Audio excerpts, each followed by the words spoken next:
नमस्कार।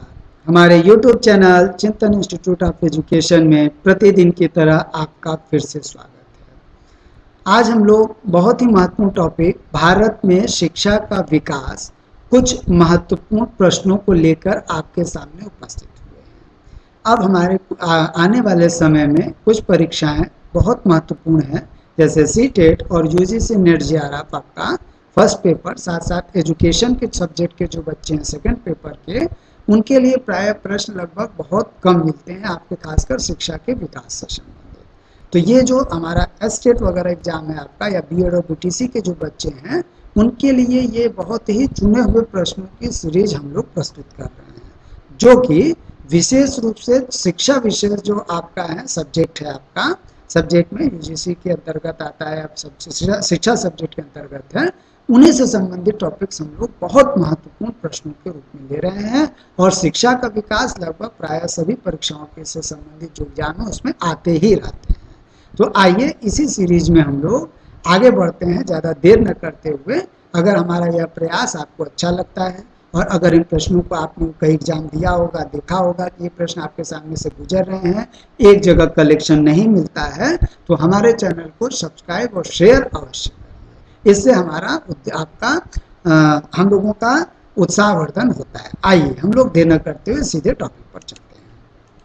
तो पहला टॉपिक है आपका, आपको कॉपी कलम उठा लेनी है, जैसे मैं प्रतिदिन कहता हूँ। उसमें जो प्रश्न पूछा जाता है उत्तर के लिए थोड़ा सा समय दिया जाता है, आप अपनी तैयारी को चेक करिए और बताइए कि यह प्रश्न आपके सामने से आया है, किस परीक्षा में आया, इसका विशेष रूप से आंसर क्या होगा। तो चलिए, आपकी स्क्रीन पर पहला प्रश्न आ रहा है। 1849 में कलकत्ता में बेथुन स्कूल की स्थापना किसने किया। जब हम शिक्षा के विकास की बात करते हैं तो बेथुन स्कूल जो है आपके स्त्री शिक्षा के विकास में बहुत ही महत्वपूर्ण स्कूल सिस्टम के रूप में जाना जाता है।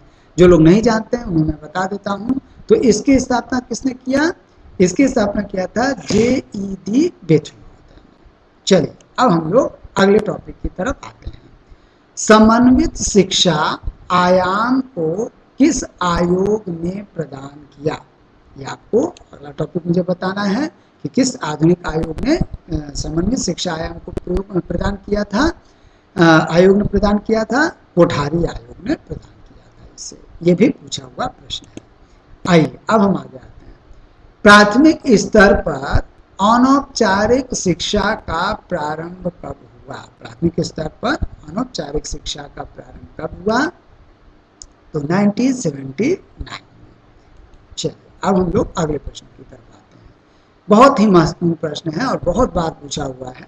बेसिक शिक्षा प्रणाली को सर्वप्रथम लागू किया गया था। यहाँ राज्य का नाम आपको बताना है। किस राज्य ने सबसे पहले लागू किया था? उत्तर प्रदेश राज्य में सबसे पहले लागू किया गया था। चलिए, अब हम लोग आगे बढ़ते हैं। पाठ बहुत ही महत्वपूर्ण प्रश्न आपका आ रहा है और लगभग इस आयोग के जो सबसे बड़े कंट्रीब्यूशन हैं उनमें इस कंट्रीब्यूशन को विशेष रूप से याद किया जाता है। खासकर माध्यमिक शिक्षा से संबंधित वो आयोग था। मैं संकेत कर दे रहा हूँ कि उसके जब हम कार्यों का, कंट्रीब्यूशन का जिक्र करते हैं तो उसमें ये एक महत्वपूर्ण कार्य के रूप में हमारे सामने आता है उस आयोग का। आपको उस आयोग का नाम बताना। प्रश्न है, पाठ्य पुस्तकों का राष्ट्रीयकरण करवाने में किस आयोग का नाम प्रमुखता से लिया जाता है? उत्तर है मुदालियार आयोग। जी हाँ, इनके जो महत्वपूर्ण कार्यों की जो सूची हम लोगों ने इसके पहले के वीडियो में बता चुके हैं, तो उनमें पाठ्य पुस्तकों का राष्ट्रीयकरण करवाने में इस आयोग का नाम प्रमुखता से लिया जाता है, मुदालियार आयोग का। ठीक है, आइए अब हम लोग आगे आते हैं। बहुत ही महत्वपूर्ण प्रश्न और कई बार अधिकतम एग्जाम में पूछा हुआ प्रश्न है, आपके सामने से गुजरा होगा कभी, आपको ये याद रखना है। आपको बताना है कि ये स्टेटमेंट किसका है और आपको बताना है ये स्टेटमेंट किसका है। चलिए देखते हैं। यह सभा संस्तुति करती है कि संपूर्ण देश में प्राथमिक शिक्षा को निःशुल्क और अनिवार्य बनाने का कार्य प्रारंभ किया जाए। यह ऐतिहासिक कथन संबंधित है, किससे संबंधित है? गोखले बिल से संबंधित है। बहुत बार परीक्षाओं में पूछा हुआ स्टेटमेंट है, या गोखले बिल पर प्रश्न अवश्य आ जाता है। हम इस पर एक अलग से आपका टॉपिक बनाएंगे छोटा सा। हम लोग अगले लेवल पे जा रहे हैं, महत्वपूर्ण टॉपिक पर एक तथ्यात्मक चीजों को प्रस्तुत किया जा रहा है, यहाँ प्रश्न के रूप में भी रखा जा रहा है। तो चलिए अब हम लोग अगले टॉपिक की तरफ बढ़ते हैं। शिक्षा में कार्य अनुभव को प्राथमिकता किस आयोग ने दी थी? ये भी आपसे बहुत बार पूछा जाता है। चूंकि आधुनिक आयोग की बात हो रहा है, हम लोग एक वीडियो में इस पर चर्चा कर चुके हैं, लेकिन यहाँ पर एक प्रश्न के रूप में इसको फिर से लाए हैं आपके सामने नए रूप में। शिक्षा में आपको उस आधुनिक आयोग का नाम बताना है कि जिसने सर्वप्रथम शिक्षा में कार्य अनुभव और एक्सपीरियंस को प्राथमिकता प्रदान की थी। तो कौन सा आयोग था बताइए आप लोग? चलिए मैं ही बताता हूँ, कोठारी आयोग। अगर आपको नहीं याद आता है तो मैं बता रहा हूँ, ये कई बार प्रश्न होकर गुजरा है। कार्य अनुभव से संबंधित यह 3 प्रकार के प्रश्न आपको पूछे जाते हैं, और लगभग जहाँ कार्य अनुभव की चर्चा होती है वर्क एक्सपीरियंस से, तो अपने अनुभव से मैं बता रहा हूँ ये 3 प्रश्न जो आपको आने वाले वीडियोज में मैं बताऊंगा, इन्हीं से संबंधित प्रश्नों की अवधारणाएं मैं आपके सामने आती है। वह कौन से 3 प्रश्न है आप आने वाले वीडियो का हमारे बताइए, उसको मैं एक साथ ला दूंगा। चलिए अब हम लोग आते हैं अगले प्रश्न की तरफ। बहुत महत्वपूर्ण प्रश्न और बार बार आपसे सामने प्रश्न आता है। ये लगभग जो शिक्षा से संबंधित जो प्राथमिक आप एस्टेट देते हैं, यूपी टेट देते हैं, नेट देते हैं, पीजीटी देते हैं, इन सारे एग्जाम्स में ये प्रश्न अक्सर आपके सामने गुजरता है। यानी अगर कहा जाए कि शिक्षा के खासकर प्राथमिक शिक्षा के विकास में इस प्रश्न की बहुत बड़ी भूमिका है। तो ये बार बार पूछा जाता है, हम लोग इस पर चर्चा भी कर चुके हैं, लेकिन आज फिर इस वीडियो में मैं लेकर के आया हूँ आपको बताना है। शिक्षा में अपव्यय व अवरोधन की समस्या हेतु सर्वप्रथम सुझाव दिया था। तो एक आयोग के रूप में मैं बता चुका हूं। आप बताइए, जो लोग हमारे वीडियो को देख रहे हैं कमेंट बॉक्स में फटाफट लिखें, आंसर तो मैं दे ही दूंगा।